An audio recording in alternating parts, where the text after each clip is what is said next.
Jangchilar mana asalarini oyog'iga o'sha moy, mana tagidan ko'rsataman. Moy idishcha solib qo'ygan boyagi nimalarniki, smetanani qopqoqchasiga kamroq ketadi. Чтобы chumoli chiqmasligi uchun. Ustidagi tunuka bo'lsa, shu ustiga asalari qulab nobud bo'lmasligi uchun har bittasiga shunday qo'yib chiqamiz.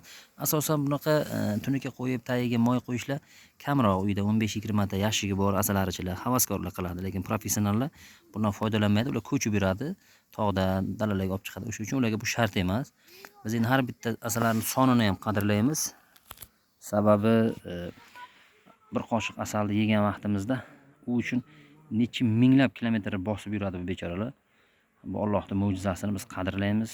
Albatta buni har bitta asallarning nobud bo'lmasligi uchun oldini olamiz. O'sha uchun qilganmiz bu narsani. Mabodo sizlarda ham shunaqa narsa asallarni qilmoqchi bo'lsangiz, shuni qilsanglar, kamroq bo'lsa ham nobud bo'ladi.